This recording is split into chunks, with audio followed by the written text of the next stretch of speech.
Je n'ai pas vu l'éclair frapper le ciel. Je l'ai senti avant qu'il n'existe. Dans le warp, le temps n'est pas une ligne. Il est une plaie ouverte.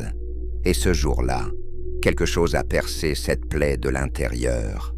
Les navigateurs hurlèrent les premiers. Leurs troisièmes yeux ne furent pas brûlés. Ils furent forcés de regarder, car ce qui arrivait n'était ni démon, ni dieu du chaos, ni émanation de l'empereur. C'était une volonté, ancienne, calculatrice, affamée. Sur un monde frontière oublié de l'impérium, une tempête warp s'ouvrit sans avertissement. Pas de rugissement, pas de chœur de démon. Seulement un silence si dense que même les astropathes cessèrent de respirer. Puis, il apparut. Un vieil homme, frêle en apparence, vêtu de robes sombres. Son corps semblait faible, mais la réalité, autour de lui, se courbait. Les machines hésitaient, les esprits moteurs bégayaient, les serviteurs se figèrent, incapables de déterminer s'ils devaient obéir ou s'agenouiller. Et dans le warp, les entités anciennes reculèrent. Ils n'étaient pas nés du chaos, ils ne priaient aucun dieu. Il utilisait l'obscurité comme un outil. Darth Sidious leva lentement la tête. Il n'avait jamais connu cet univers. Pourtant, il le comprenait déjà. Des milliards de voix criaient à travers l'immatérium. Peur, foi, fanatisme, désespoir. Un océan parfait. Un empire, murmura-t-il, sa voix à peine audible. Non, un cadavre d'empire, maintenu par la croyance et la souffrance. Il sourit, car il avait bâti un empire sur des fondations bien plus fragiles que celles-ci. Sur Terra, l'Astronomican vacilla, pas assez pour s'éteindre, assez pour que l'empereur de l'humanité le ressente. Dans son trône doré, cloué entre la vie et la mort, quelque chose d'ancien et d'inflexible s'éveilla. Ce n'était pas une attaque, ce n'était pas une provocation, c'était une présence étrangère dans le warp, une conscience qui ne criait pas, ne hurlait pas, ne dévorait pas. Elle observait, et cela était inacceptable. Les dieux du chaos réagirent différemment. Tzeentch observa, intrigué. Khorne gronda, irrité par une puissance qui ne cherchait pas le combat. Nurgle sentit une volonté trop ordonnée.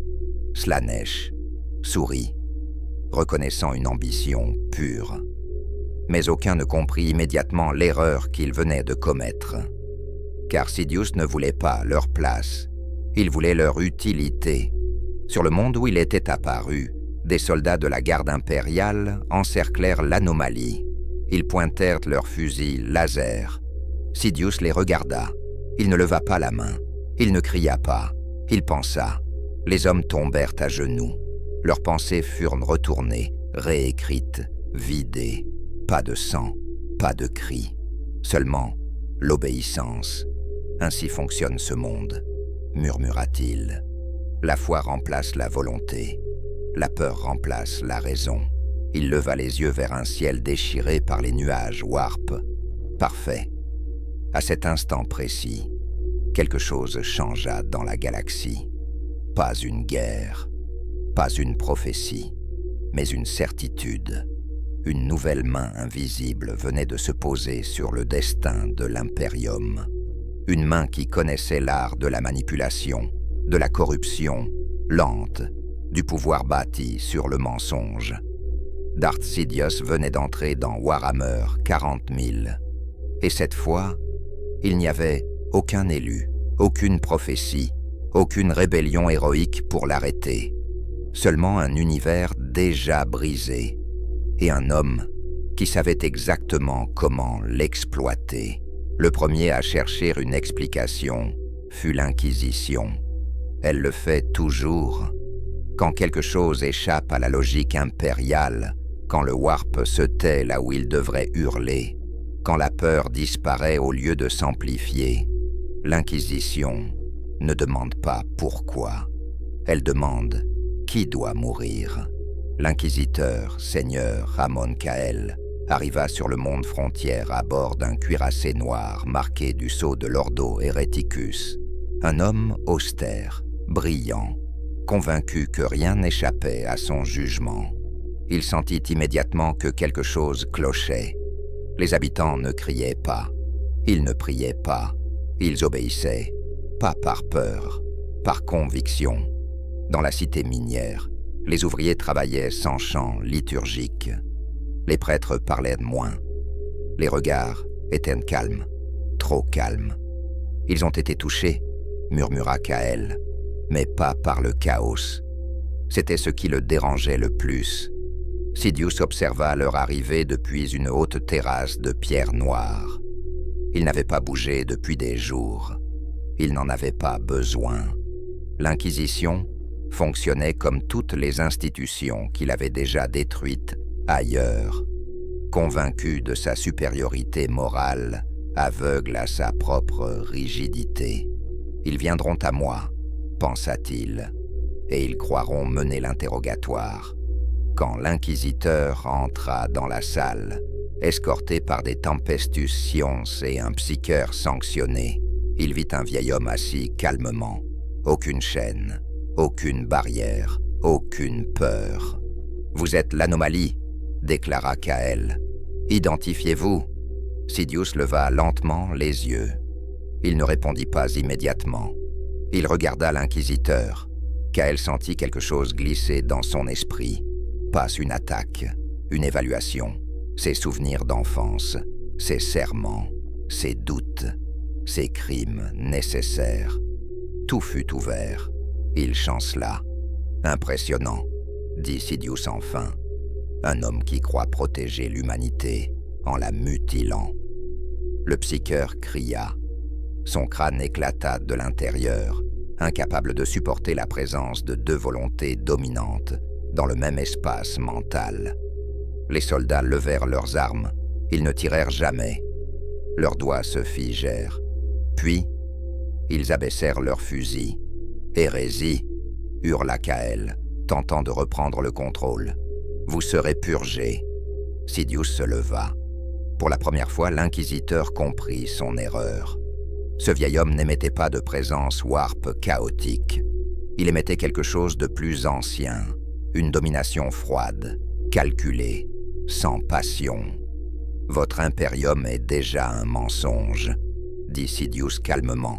« Je ne fais que lui offrir une structure plus efficace. » Kael tenta d'activer son rosette inquisitoriale. Elle fondit dans sa main. Il tomba à genoux. Dans le warp, quelque chose observa la scène avec intérêt. Tzeentch sourit. Pas parce qu'il comprenait Sidious, mais parce qu'il sentait enfin une intelligence concurrente. Sur Terra, les astropathes commencèrent à murmurer un nouveau mot. Un mot qui n'existait dans aucun lexique impérial. Un nom qui n'était ni démoniaque ni divin. Un nom associé à la peur et à l'ordre. Sidious posa une main sur le front de Kael. Il n'effaça pas son esprit. Il le réécrivit. « Tu retourneras vers eux, » murmura-t-il. « Tu diras que l'anomalie est contenue, que la foi a triomphé. » Kael hocha la tête, des larmes coulant sur son visage. « Et pendant ce temps, pensa Sidious, l'Imperium ouvrira lui-même ses portes. » Car il avait compris quelque chose de fondamental. Dans cet univers, la peur du chaos était plus forte que le chaos lui-même, et il savait exactement comment l'utiliser.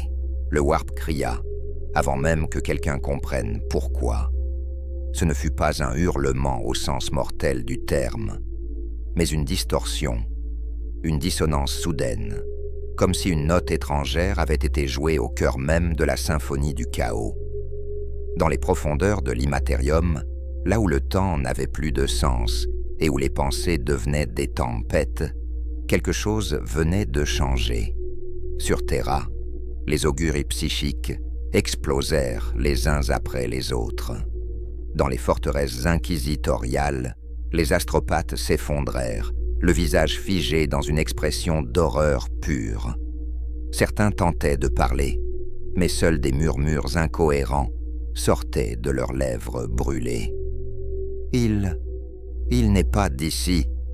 L'empereur Dieu, immobile sur le trône d'or, resta silencieux. Mais le Warp, lui, avait reconnu une présence ancienne. Darth Sidious sourit. Il se tenait désormais au centre d'un ancien sanctuaire impérial abandonné, quelque part dans les couches oubliées d'une ruche monde mourante. Autour de lui, des symboles impériaux brisés, des statues décapitées, des reliques rongées par le temps et la foi morte. L'endroit était saturé de souffrances, de regrets, de prières jamais exaucées. Un terrain parfait. Sidious ferma lentement les yeux. Il n'avait pas besoin d'apprendre ce qu'était le Warp. Il le comprenait instinctivement. Dans son propre univers, il avait dominé une énergie brute, émotionnelle, corruptrice, la force obscure. Ici, cette puissance était différente, plus vaste, plus chaotique, mais aussi plus naïve. « Vous êtes là, des dieux affamés », murmura-t-il, sa voix se propageant dans des dimensions qui ne connaissaient pas le son. « Et vous ne savez même pas ce que vous consommez. » Il étendit sa conscience. Dans l'immatérium, quelque chose répondit. Pas immédiatement. D'abord, il y eut de la résistance. Les entités du chaos observaient. Tzeentch, le changeur de voix, sentit les fils de la destinée vibrer de manière erratique. Des futurs qu'il avait déjà vus disparaissaient. Nurgle ressentit une irritation profonde, comme une maladie qu'il ne contrôlait pas.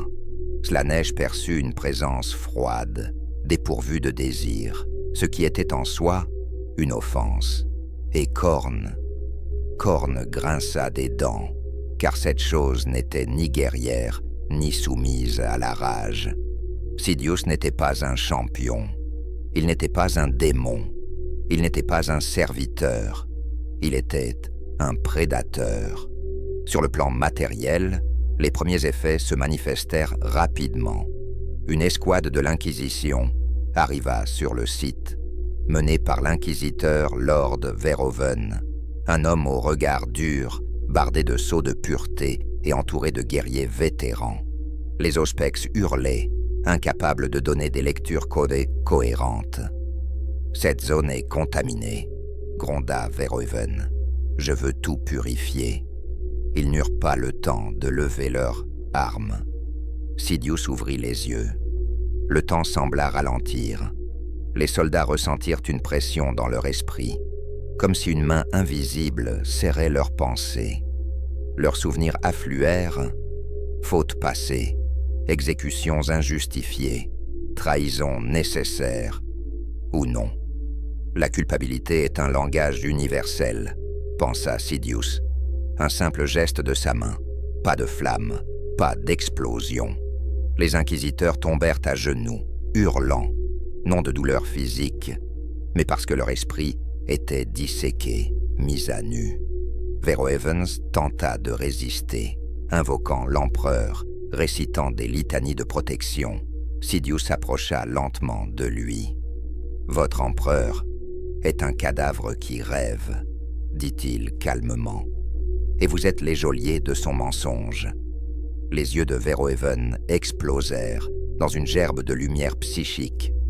Son corps s'effondra, vide, inutile. Lorsque le silence revint, Sidious était seul, mais il n'était plus ignoré. Dans le Warp, les dieux du chaos comprirent enfin. Cette chose n'était pas venue pour servir. Elle n'était pas venue pour adorer. Elle était venue pour prendre. Et, pour la première fois depuis des millénaires, le chaos ressentit quelque chose de nouveau. Une inquiétude.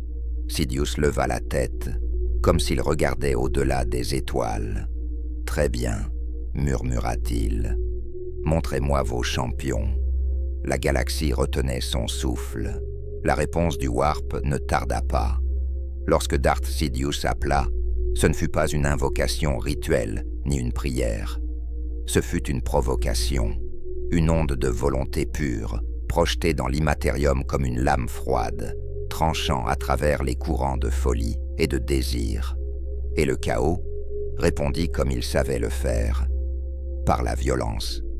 Sur un monde oublié, autrefois impérial, désormais réduit à un désert de cathédrales brisées et de tranchées éternelles, le ciel se déchira.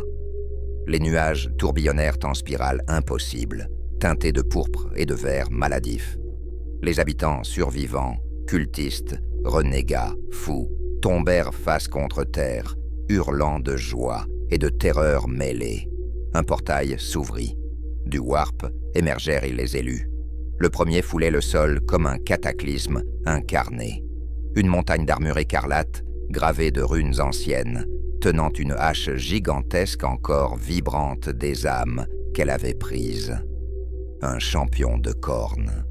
Sa simple présence faisait trembler la terre, et chaque pas résonnait comme un tambour de guerre cosmique. Le second n'était qu'un murmure au début. Une silhouette élégante, presque belle, enveloppée de soie et de métal, ses mouvements trop fluides pour être naturels. Les yeux de ceux qui le regardaient saignaient. Un élu de Slaanesh, porteur de promesses et de tourments indicibles. Le troisième ne marchait pas. Il suintait dans la réalité. Une masse gonflée, verdâtre, entourée de nuées invisibles. Là où il passait, la matière pourrissait. Le temps lui-même semblait ralentir. Un champion de Nurgle, ancien héros impérial devenu relique de décomposition éternelle. Enfin, le dernier arriva sans fracas. Il apparut simplement, comme s'il avait toujours été là. Vêtu d'une armure changeante, constellée de symboles mouvants, son visage était caché derrière un masque d'or fissuré. Derrière ce masque, des milliers d'yeux possibles observaient des milliers de futurs. Un champion de Tzeentch. Les quatre se tournèrent vers le centre du champ de ruines. Sidious les attendait. Il se tenait immobile, sa robe noire, intacte malgré les vents surnaturels, ses mains croisées derrière son dos. Aucun signe de peur, aucun signe d'excitation, seulement une concentration glaciale. Le champion de cornes parla en premier, sa voix semblable à un tonnerre brisé. « Tu n'es ni dieu, ni démon. Tu ne réclames ni sang, ni crâne. Tu n'as pas ta place, ici. » Sidious inclina légèrement la tête. « Vous êtes des esclaves qui se croient rois, » répondit-il calmement. « Et vous appelez cela le chaos. » Le champion de Slaanesh rit, un son si doux qu'il fit éclater les tympans de plusieurs cultistes à des kilomètres. « Il est vide, » murmura-t-il. « Pas de désir, pas de passion, juste une faim froide. » Le champion de Tzeentch leva lentement une main. « Attention, » dit-il, sa voix résonnant en plusieurs échos contradictoires. Les futurs autour de lui se referment. Je ne vois pas comment il perd. Cela suffit. Le champion de cornes attaqua. Il traversa la distance en un instant, hache levée, prêt à fendre Sidious en deux. L'air hurla sous la force de l'impact à venir. Sidious ne bougea pas. Il leva un doigt. Le temps se plia. La hache s'arrêta à quelques centimètres de son visage, figé dans l'air, vibrant sous une force invisible. Le champion rugit, tentant d'avancer, ses muscles se gonflant à l'extrême. Sidious s'approcha lentement. « Toute votre existence repose sur l'émotion brute, » dit-il doucement. La colère, le désir, la peur. Il ferma sa main. Le champion de cornes implosa de l'intérieur. Son armure se tordit, son essence fut arrachée, aspirée, compressée, pas détruite, assimilée. Le sol se fissura sous l'onde de choc. Les trois autres reculèrent instinctivement. Pour la première fois depuis leur damnation, ils comprirent. Ce n'était pas un combat, c'était une prise de contrôle. Sidious se tourna vers eux, ses yeux désormais brillants d'un éclat surnaturel. « À genoux !» ordonna-t-il. Le champion de Nurgle tenta de résister. Des tentacules de corruption jaillirent du sol, cherchant à engloutir Sidious. Celui-ci étendit simplement sa volonté. La corruption se figea, puis se dissipa, purgée de toute fonction. Le champion de Slaanesh cria, non de douleur, mais de perte. Sa connexion au Warp venait d'être coupée. Quant à Tzeentch, le masque d'or se fissura davantage. « Nous avons fait une erreur », murmura-t-il. « Tu n'es pas un pion, tu es une variable impossible. » Sidious sourit enfin, un sourire mince, calculé, terrifiant. Exactement. Et dans le Warp, les dieux du chaos hurlèrent à l'unisson. Le Warp ne connaissait pas le silence. Il connaissait la tempête, le hurlement, la faim éternelle. Mais depuis l'arrivée de Darth Sidious, quelque chose d'inédit s'était installé dans l'immatérium. Une zone morte de volonté. Un endroit où les émotions ne nourrissaient plus les entités, où la peur ne devenait pas pouvoir, où la foi ne créait rien, un vide artificiel. Les dieux du chaos ne parlaient pas, ils raisonnaient. Leur colère se manifestait par des fractures dans la réalité, des guerres soudaines, des millions de cultistes recevant des visions contradictoires, hurlant des ordres opposés avant de s'entretuer. Tzeentch fut le premier à comprendre, pas par sagesse, par panique. Dans son royaume d'escaliers infinis et de bibliothèques vivantes, les futurs se brouillaient.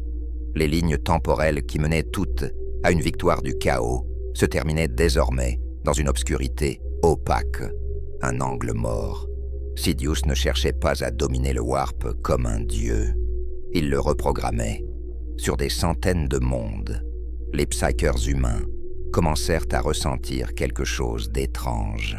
Pas une voix, pas une possession, mais une structure, une présence froide qui organisait leurs pensées au lieu de les briser.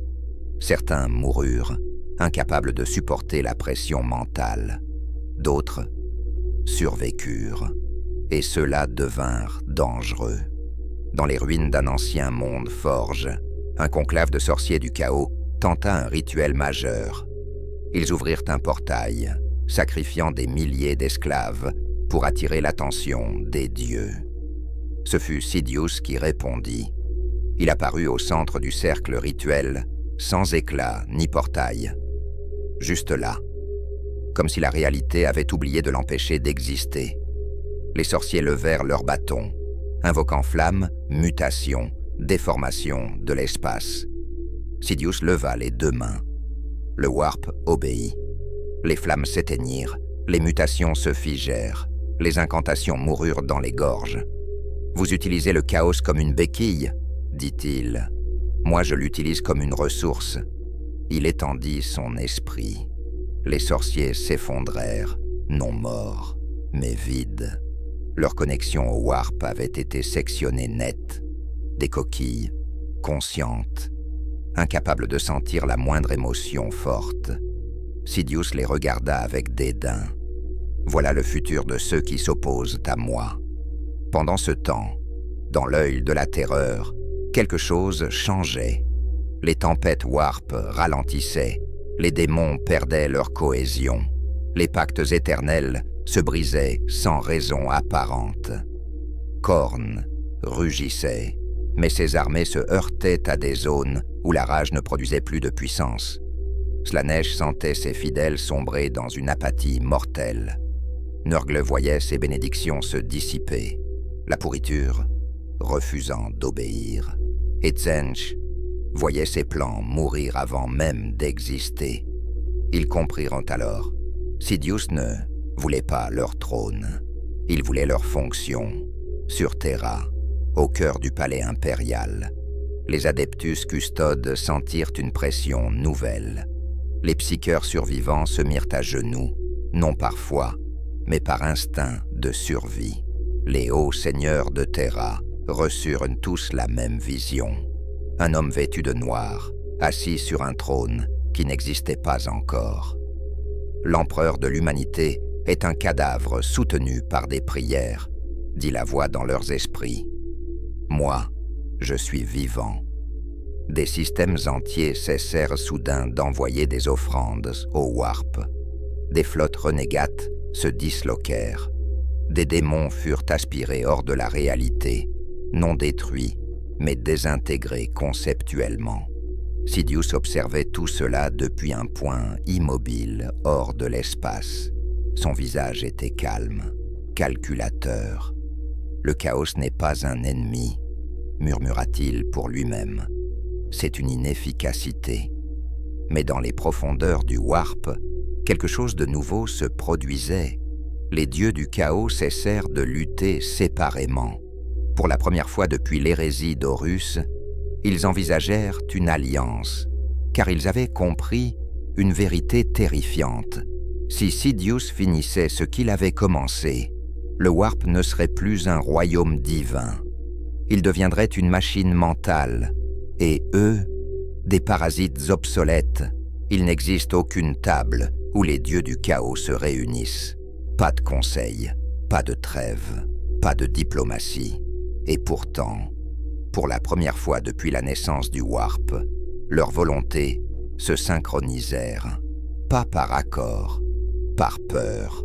Dans les profondeurs impossibles de l'Ammaterium, là où les concepts meurent avant de devenir pensées, 4 présences colossales cessèrent de s'ignorer. Leurs royaumes se touchèrent, leurs tempêtes cessèrent de s'entre-dévorer. Le Warp lui-même retint son souffle. Khorne sentit quelque chose d'intolérable. Des batailles sans rage, des guerres sans offrande. Slaanesh perçut le pire des blasphèmes, le plaisir qui ne nourrissait plus rien, le désir devenu stérile. Nurgle observa ses jardins se figer. La corruption cessait d'évoluer. La décadence n'était plus cyclique, mais terminée. Et Tzeentch ne voyait plus l'avenir, pas voilé, pas fragmenté, absent. Sidious ne détruisait pas le Warp, il le stabilisait. Un crime cosmique. Alors les dieux parlèrent, non avec des mots, mais avec une convergence de lois impossibles, un consensus de l'horreur. Sidious doit être arrêté. Ils comprirent une chose essentielle. Ils ne pouvaient pas l'affronter comme un ennemi. Le Warp était son champ de bataille, la manipulation mentale, son domaine. Il fallait donc créer quelque chose que Sidious ne pouvait pas contrôler. Quelque chose d'ancien, de primitif, de fondamental. Ils puisèrent dans ce qu'ils avaient juré de ne jamais réveiller.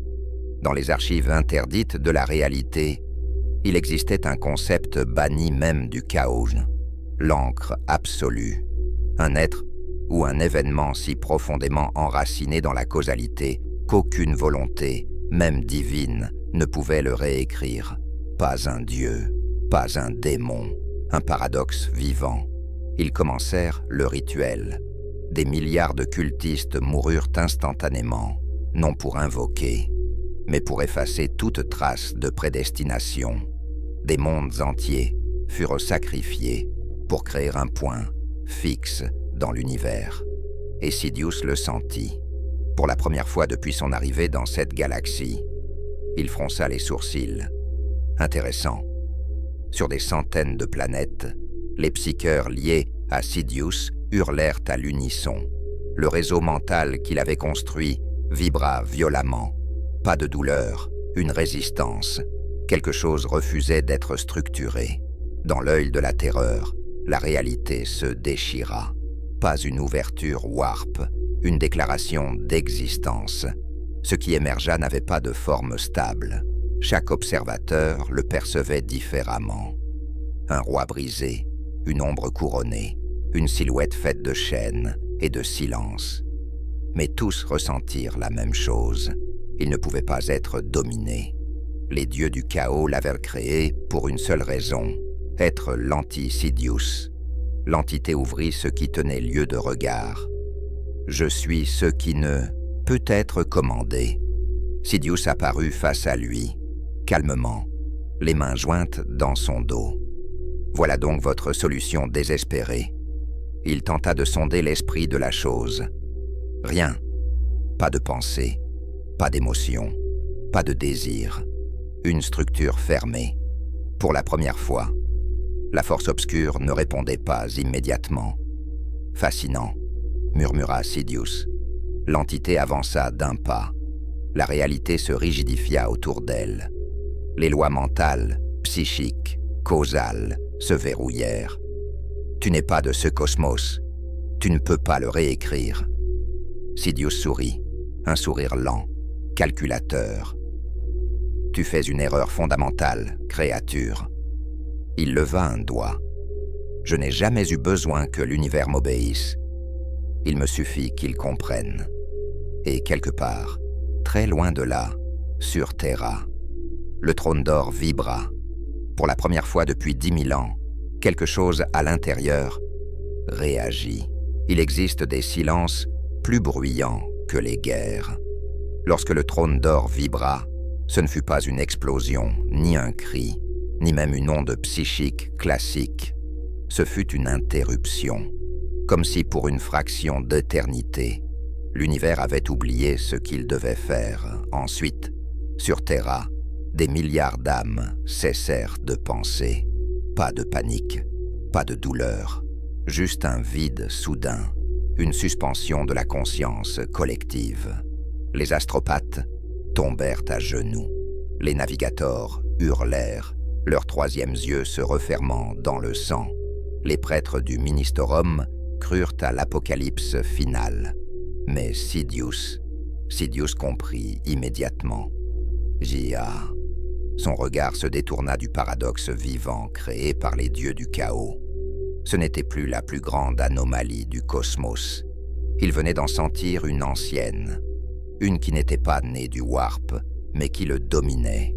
Sur Terra, dans la salle du trône, l'air devint plus dense. Les mécanismes archaïques gémirent comme des bêtes blessées. Les milliers de câbles, de sarcophages, de relais psychiques commencèrent à fondre. Pas par surchauffe, par inutilité. Les adeptus custodes levèrent leurs lances. Pour la première fois depuis 10 000 ans, ils ressentirent quelque chose d'interdit, de l'incertitude. Et puis, une pensée, pas une parole, pas une vision, une présence. L'empereur de l'humanité ne s'éveilla pas. Il remarqua, à des années-lumière de là, Sidious sentit le regard, un regard sans yeux, une conscience immense, fragmentée, maintenue artificiellement entre la vie et la mort depuis des millénaires. Voilà donc ce qu'ils ont fait de toi. Il n'y avait ni moquerie, ni mépris dans sa voix, seulement une froide évaluation. L'empereur répondit, pas par le Warp, pas par la force, par quelque chose de plus ancien, la volonté brute. La galaxie entière vibra. Tu n'es pas de ce monde. Sidious inclina légèrement la tête comme face à un égal. En effet, et pourtant, me voilà. Les deux volontés s'observèrent. L'un était un cadavre divin, soutenu par des sacrifices, fils quotidien, symbole figé d'un rêve mort. L'autre, un tyran vivant, incarnation d'un pouvoir qui se nourrissait de lucidité et de contrôle. L'empereur vit Sidious, non comme un homme, mais comme un schéma, une structure mentale parfaite, une ambition sans fissure, un être qui n'avait jamais cru à ses propres mensonges. Et cela l'inquiéta. « Tu es le chaos déguisé en ordre. » Sidious sourit. « Non, le chaos est un mensonge instable. Moi, je suis la conclusion logique. » Autour d'eux, le Warp se contracta. Les dieux du chaos observaient en silence, terrifiés, car ils comprenaient maintenant. Ce n'était plus une guerre, c'était une succession. L'empereur tenta de sonder Sidious. Il échoua. Pas parce que Sidious résistait, mais parce qu'il n'y avait rien à corrompre. Aucune foi, aucune peur, aucune illusion, seulement une volonté consciente de sa propre monstruosité. Tu ne peux pas gouverner l'humanité. Sidious fit un pas en avant. Je n'ai aucune intention de la gouverner. Je veux la redéfinir. À cet instant, le trône d'or se fissura, pas physiquement, conceptuellement. Les sacrifices de Psyker cessèrent de fonctionner. Le flux énergétique se détourna. L'empereur comprit. Sidious ne cherchait pas à le détruire, ni à le remplacer. Il voulait le rendre obsolète. Tu es une idole brisée, maintenue par la peur et le rituel. Moi, je suis le futur qui n'a pas besoin de prière. Sur Terra, les cloches impériales se fendirent. Dans le Warp, les dieux reculèrent, et pour la première fois depuis l'hérésie d'Horus, l'empereur ressentit quelque chose de nouveau. Pas la rage, pas la douleur, une possibilité qu'il n'avait jamais envisagée, la perte du rôle central de l'humanité. Si Sidious gagnait, l'humanité ne serait plus l'axe du cosmos, elle deviendrait un outil. Un silence terrible s'installa, puis l'empereur parla, non comme un dieu, mais comme un stratège fatigué. Alors, viens, voyons lequel de nous deux est le plus nécessaire. Sidious éclata d'un rire doux, avec plaisir, et quelque part, au cœur du Warp, les dieux du chaos réalisèrent leur ultime erreur. Ils avaient voulu créer une arme, ils avaient provoqué une rencontre. La galaxie ne cria pas lorsque tout bascula. Elle retint son souffle. Le Warp se plia sur lui-même, non pas comme lors d'une tempête, mais comme un océan qui comprend soudain que ses marées n'obéissent plus à la lune. Les dieux du chaos ressentirent la peur avant même de pouvoir la nommer. Car pour la première fois depuis leur naissance, quelque chose les observait sans désir, sans foi, sans crainte. Sidious et l'empereur se faisaient face, pas dans un lieu, pas dans un temps, dans un nœud de causalité, là où la réalité décidait ce qu'elle deviendrait. L'empereur concentra ce qu'il lui restait, des millénaires de sacrifices, des trillions de prières, la souffrance d'une humanité entière transformée en carburant divin. Il frappa. Ce ne fut pas une attaque, ce fut une déclaration d'existence. Une onde de lumière dorée traversa le Warp, brûlant des légions démoniaques jusqu'à l'effacement conceptuel. Des princes démons cessèrent d'avoir jamais été. Des mondes entiers retrouvèrent un instant de silence absolu. Sidious ne recula pas, il absorba, non pas l'énergie, mais l'intention. Voilà ton erreur finale. Sa voix résonna dans toutes les dimensions. Tu utilises la souffrance pour maintenir l'ordre. Moi, j'utilise l'ordre pour rendre la souffrance inutile. Il leva la main. La force ne se déploya pas comme un pouvoir mystique, mais comme une architecture, un système parfait, un algorithme de domination absolue. Le Warp cria. Les dieux du chaos hurlèrent, non de rage, mais de panique pure. Car Sidious ne les combattait pas, il les désynchronisait. Khorne sentit la guerre perdre son sens, sans haine, sans gloire, sans opposition. La violence devenait mécanique. Tzench vit ses plans se figer. Un futur où tout était prévisible était une mort pire que l'anéantissement. Nurgle sentit la décadence se stabiliser. La stagnation parfaite, sans dégradation, sans cycle. Slaanesh hurla, car le désir ne survivait pas dans un univers où chaque pulsion était immédiatement comprise, analysée et neutralisée. Les dieux commencèrent à se désagréger, non pas détruits, mais rendus non pertinents. L'empereur comprit trop tard. Sidious ne voulait pas devenir un dieu. Il voulait créer un univers où les dieux n'étaient plus nécessaires. Tu aurais pu être un allié, dit Sidious calmement, mais tu as choisi de devenir une relique. Le trône d'or se fissura enfin. Les mécanismes millénaires s'éteignirent. Les sacrifices cessèrent. L'empereur sentit son corps, sa forme, sa conscience se libérer. Pour la première fois depuis 10 000 ans, il respira. Il n'était plus un cadavre divin. Il n'était plus une icône. Il était un homme fatigué, un visionnaire brisé, un père qui avait perdu le contrôle de son rêve. Alors, C'est ainsi que tout finit, murmura-t-il. Sidious s'approcha. Non, c'est ainsi que cela commence vraiment. Il tendit la main. Tu peux disparaître comme un mythe inutile, ou vivre comme témoin d'un univers enfin honnête. L'empereur observa la galaxie.